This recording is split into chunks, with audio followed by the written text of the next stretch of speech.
My name is Scott Needleman. I'm here to talk about student loans and bankruptcy and how the government has it all wrong. First of all, our student loan debt is $1 trillion and growing, probably as we speak, as interest keeps accruing on these loans on a daily basis. The way that student loans are classified in bankruptcy is nothing more than what's called an unsecured, non-priority debt. What that means in English, that student loan is treated no differently than a credit card in bankruptcy. If you were to file a Chapter 7 bankruptcy, which is a total liquidation where a bankruptcy trustee steps into your shoes to try to sell off whatever assets that you might have, which are not exempt, you would be able to discharge potentially all your credit card debt, keep your car if there's no equity in it, keep your house if there's no equity in it. However, this student loan goes nowhere.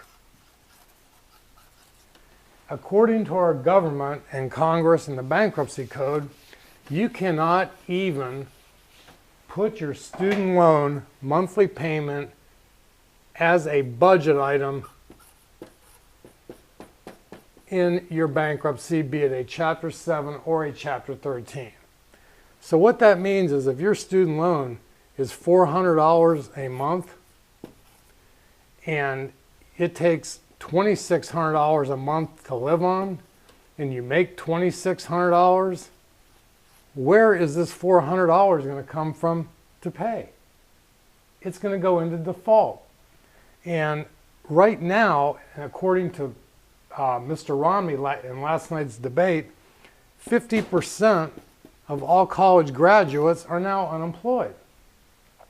If the youth of our country have numbers of unemployment that is staggering at 50%, how on earth are they going to pay their $400 a month student loan? And this gets compounded because student loans accrue interest daily. And so when you go into, you can't afford your student loan, you call them up, you're scared to death. Oh, what can I do? We'll put you in forbearance. Forbearance means you temporarily will not have to pay. Temporary. So you breathe a sigh of relief for a little while. But the student loan is going to keep on growing and accruing interest while it's in forbearance. So a $40,000 student loan that goes through maybe one forbearance, and then you call them up again because you can't make this payment, and they say, well, we'll defer it for a number of years.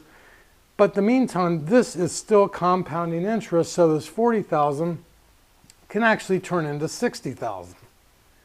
You couldn't even pay the $40,000, let alone the $60,000.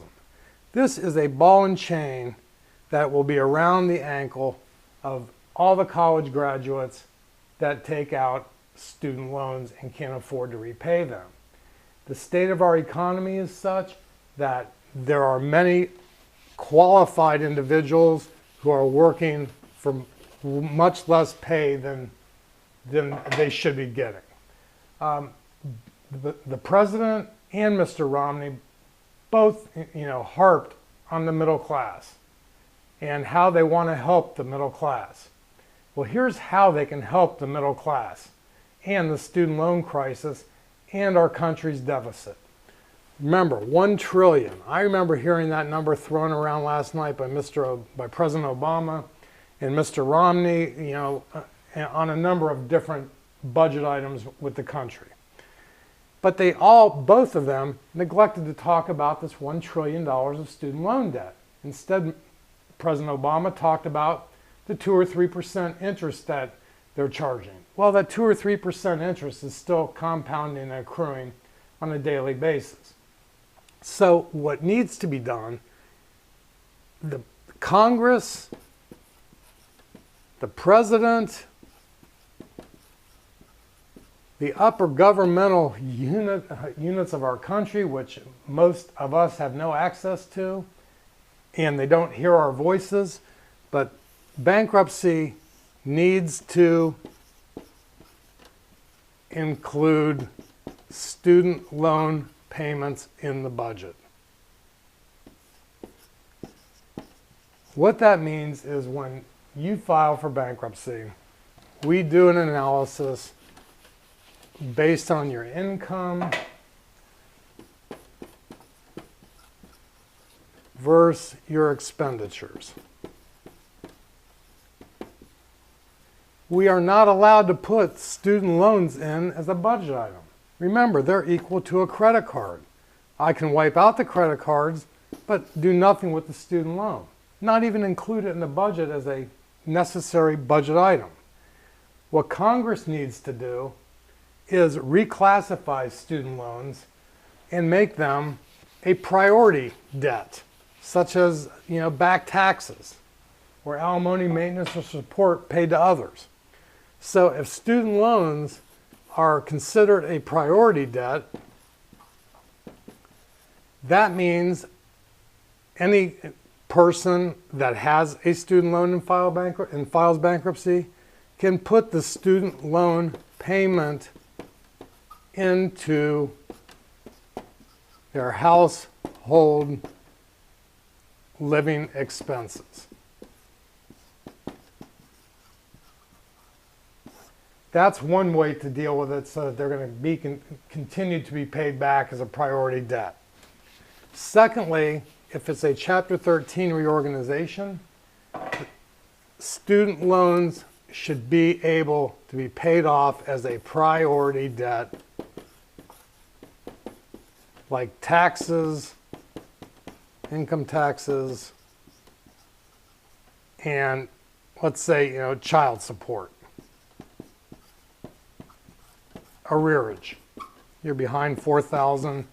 You put this $4,000 through your Chapter 13 plan. At the end of the plan, the $4,000 is gone. You're back on track with child support. With the student loans, they should be also included in a reorganization plan under Chapter 13 and be allowed as a budget item. Therefore, if you're paying back 20 cents on the dollar, let's say, to your credit cards, the student loans should be either 100% or treated as a long-term debt and to be included as a budget item on your schedules. Currently, it is not classified that way. Congress has it all wrong. The President nor Mr. Romney addressed a $1 trillion problem of our country in an hour and a half of their speaking last night. And that is going to be the next bubble to burst. And when it does, I don't know where the bottom is, because the top can keep on growing with no end. And there's no relief for a debtor and their student loan in bankruptcy. So what the net effect is that those balance sheets are going to stay the same. The student loan crisis is just going to get worse. The government deficit is going to go up. You got to remember, we're starting at $1 trillion and growing, and the cost of education is also going up. So you end up coming out of college, let's say, with $40,000, a bachelor's degree in, let's say, sociology. You're working, for $40,000 a year, which may be the max for this kind of degree. Not enough to feed your family, to pay your utilities, to make your car payment, and to make your student loan payment. So if somebody's going to have a choice between eating And I believe another fact was Mr. Romney pointed out food costs are up 25%. I think he threw out a number of $2,500 a year per household. There's a student loan right there. It's gone. Unaffordable. So Congress must reclassify student loans so that they can be put into the bankruptcy and paid. If you have questions and if you see yourself in this position, you can always reach me at 614-575-1188. I encourage you to contact your local congressional representatives and let your voice be heard. This problem, $1 trillion student loan debt, is not going to go away. And the only way that this debt's going to be reduced is if they allow student loans to be paid in bankruptcy. Thank you.